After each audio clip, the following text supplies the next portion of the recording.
भगीरथ प्रयास, ये शब्द हम सबने कभी ना कभी तो सुना ही है। बिल्कुल। जब कोई बहुत ही मुश्किल, लगभग नामुमकिन काम को अपनी जिद और मेहनत से पूरा कर दे। हाँ, हम कहते हैं कि उसने भगीरथ प्रयास किया। लेकिन आज हम सिर्फ इस कहावत पर नहीं, बल्कि उस महान राजा की कहानी की गहराइयों में उतरेंगे, जिसके नाम से ये कहावत बनी। आज का हमारा विषय है राजा भगीरथ की वो अद्भुत गाथा और स्वर्ग की नदी गंगा का धरती पर आने का पूरा सफर। और हमारे पास जो स्रोत हैं, वो सिर्फ एक पौराणिक कथा नहीं सुनाते, वो हमें एक ऐसे इंसान की कहानी बताते हैं जिसने अपनी पीढ़ियों के उद्धार के लिए अपना राजपाट, अपना सुख चैन, मतलब सब कुछ दांव पे लगा दिया। ये दृढ़ संकल्प और कर्तव्य की एक असाधारण मिसाल है। बिल्कुल। और हम सिर्फ कहानी नहीं दोहराएंगे। नहीं, हम ये भी देखेंगे कि इस कहानी के अलग अलग पहलू क्या है, कैसे अलग अलग पुराणों में इसे थोड़े अलग नजरिए से देखा गया है, और सबसे जरूरी, इसका आज के समय में हमारे लिए क्या मतलब है। सही कहा, ये सिर्फ एक नदी को लाने की कहानी नहीं है। ये अहंकार, विनम्रता, भक्ति और निस्वार्थ कर्म की कहानी है। चलिए इस सफर पर निकलते हैं। तो चलिए शुरू से शुरू करते हैं। कहानी का आरंभ होता है इक्ष्वाकु वंश से। ये वही महान वंश है जिसमें आगे चलकर भगवान राम ने भी जन्म लिया था। हाँ, तो इसी वंश में एक बहुत ही प्रतापी राजा हुए भगीरथ। स्रोत बताते हैं कि उनका राज्य खुशहाल था, प्रजा सुखी थी, किसी चीज की कोई कमी नहीं थी। वो खुद इतने शक्तिशाली थे कि देवताओं की मदद के लिए स्वर्ग तक जाते थे और इंद्र के साथ उनके सिंहासन पर बैठने का सम्मान पाते थे। मतलब उनके पास सब कुछ था, सच में। हाँ, और यही बात इस कहानी को और भी खास बनाती है। जब किसी के पास सब कुछ होता है, तब वो जो चुनता है, उससे उसके असली चरित्र का पता चलता है। सही बात है।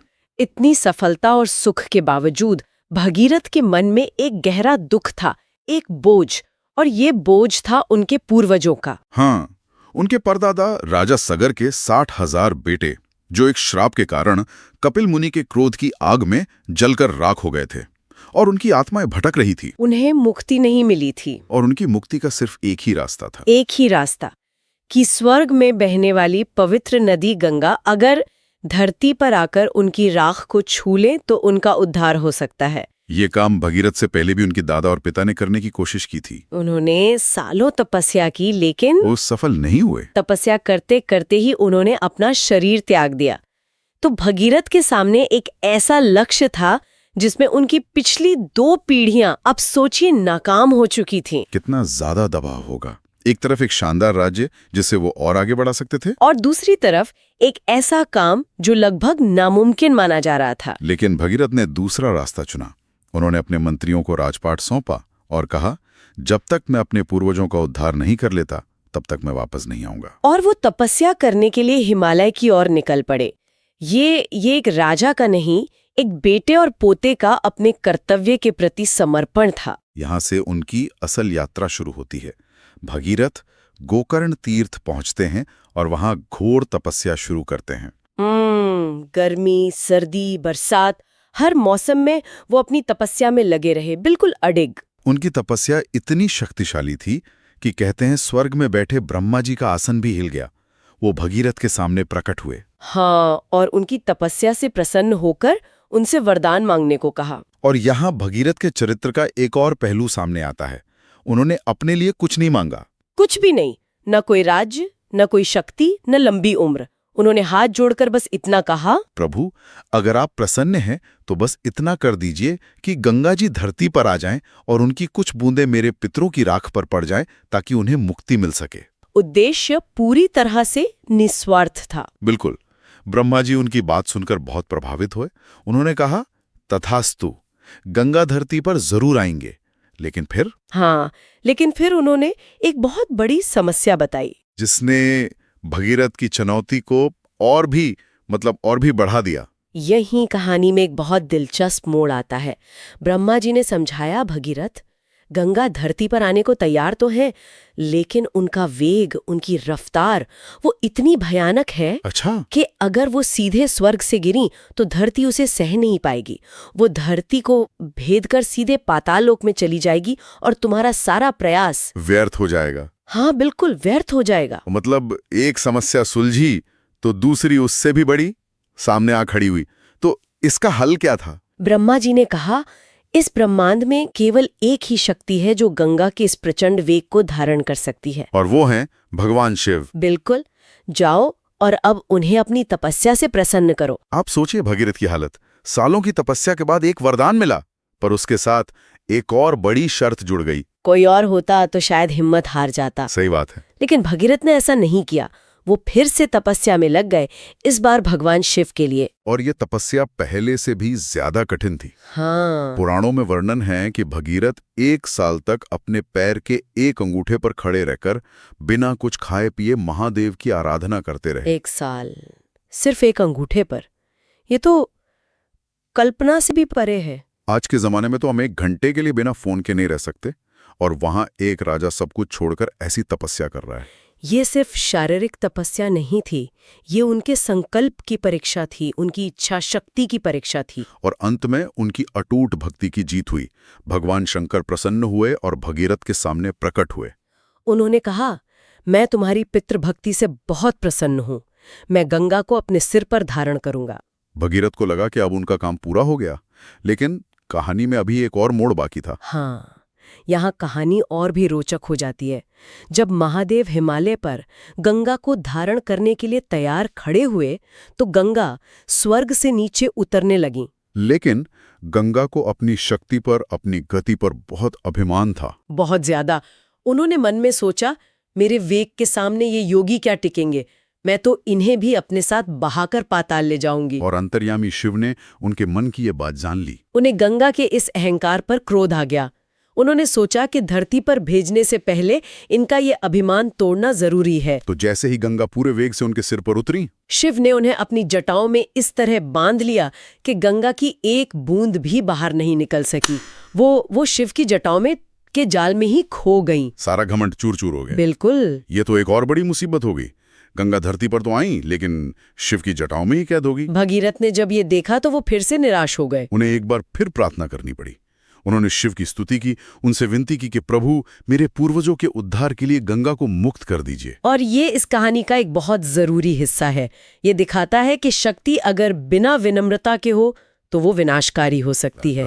शिव ने गंगा के अहंकार को खत्म करके उन्हें शुद्ध किया, ताकि वो धरती का कल्याण कर सके, विनाश नहीं। भगीरथ की प्रार्थना सुनकर शिव पिघले। हाँ, और उन्होंने अपनी जटा की एक लट खोल दी। उस एक लट से गंगा की 7 धाराएं निकलीं। 3 पूर्व की ओर गईं, 3 पश्चिम की ओर, और 7वीं धारा ने भगीरथ का अनुसरण किया। अब वो दृश्य सोचिए, क्या अद्भुत दृश्य रहा होगा।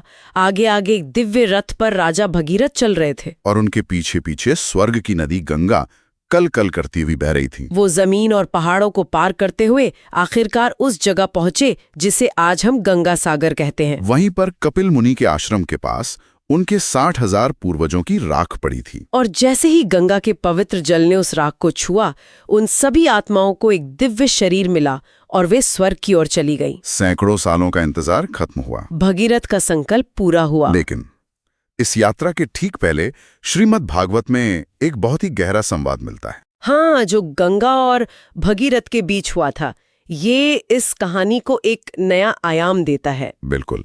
जब गंगा धरती पर आने वाली थी तो उन्होंने भगीरथ से एक सवाल पूछा। उन्होंने कहा, हे राजन, मैं धरती पर तो आ जाऊंगी, लेकिन जब धरती के सारे लोग मुझ में स्नान करके अपने पाप धोएंगे तो वो सारे पाप मुझ में इकट्ठे हो जाएंगे। मैं उन पापों के बोझ से कैसे मुक्त होंगी? ये बहुत ही गहरा सवाल है। हाँ। जो नदी सबको पवित्र करने आ रही है, वो खुद को कैसे पवित्र रखेगी? ये तो ऐसा है जैसे कोई डॉक्टर सबका इलाज करते करते खुद ही बीमार हो जाए। इसका जवाब भगीरथ ने जो दिया वो भारतीय अध्यात्म का सार है। बिल्कुल। भगीरथ ने कहा, हे देवी, जब शांत, ब्रह्म को जानने वाले और संसार को पवित्र करने वाले सच्चे साधु संत आप में स्नान करेंगे तो उनके शरीर के स्पर्श मात्र से आपके अंदर जमा हुए सारे पाप धुल जाएंगे। क्योंकि पापों का नाश करने वाले भगवान श्री हरि तो हमेशा उनके हृदय में रहते हैं। ये विचार कितना अद्भुत है ना? बहुत। कि जो गंगा सबको पवित्र करती है, वो स्वयं संतों के स्पर्श से पवित्र होती हैं।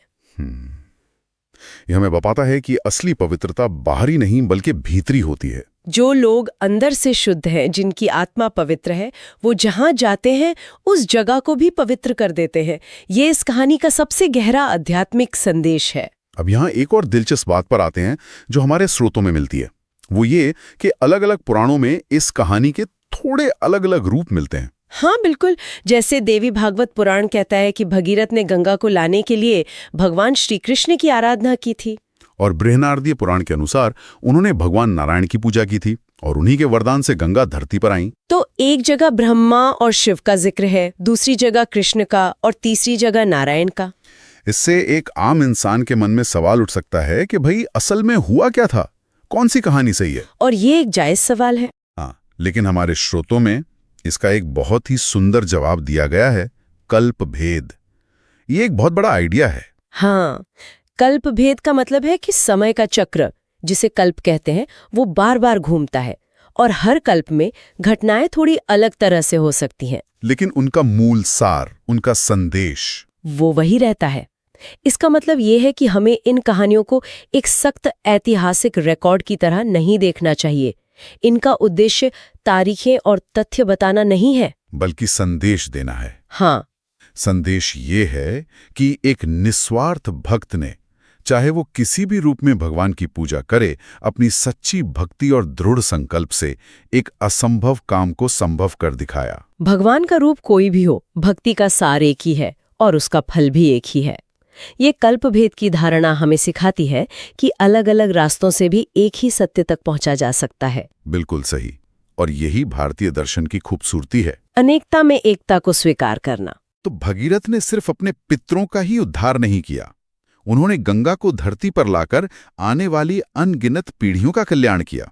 आज भी करोड़ों लोग गंगा में स्नान करके खुद को पवित्र मानते हैं। उनका भगीरथ प्रयास सिर्फ एक परिवार के लिए नहीं, बल्कि पूरी मानवता के लिए एक वरदान साबित हुआ। उनकी कहानी हमें कई स्तरों पर प्रेरणा देती है।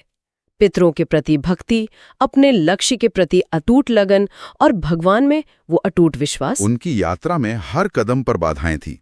पहले ब्रह्मा जी को मनाना, फिर शिव जी को राजी करना, फिर गंगा के अहंकार को संभालना, और फिर उन्हें सही रास्ते पर लेकर आना। लेकिन वो एक बार भी रुके नहीं, थके नहीं। बिल्कुल, उन्होंने अपने लक्ष्य को किसी भी व्यक्तिगत लाभ से बहुत ऊपर रखा। उनका पूरा प्रयास अपने पूर्वजों के प्रति कर्तव्य की भावना से प्रेरित था। और शायद इसी निस्वार्थ भाव में इतनी शक्ति थी कि देवता भी उनकी मदद करने पर मजबूर हो गए। यहीं पर हम आज की चर्चा को एक विचार के साथ छोड़ते हैं। हाँ, भागीरथ की सफलता का श्रेय सिर्फ उनकी मेहनत को नहीं, बल्कि उनके उद्देश्य की पवित्रता को भी जाता है, जो अपने लिए नहीं बल्कि दूसरों के लिए था। बिल्कुल। आज के इस दौर में जब हमारे ज्यादातर लक्ष्य व्यक्तिगत सफलता, करियर या धन दौलत से जुड़े होते हैं, ये कहानी हमें सोचने पर मजबूर करती है। क्या? दूसरों के प्रति हमारे कर्तव्य, हमारे परिवार या समाज के प्रति हमारी जिम्मेदारियां हमें वो शक्ति दे सकती है जो शायद व्यक्तिगत महत्वाकांक्षा कभी नहीं दे सकती। क्या सामूहिक कल्याण के लिए किया गया प्रयास व्यक्तिगत सफलता से कहीं ज्यादा बड़ा और स्थायी होता है?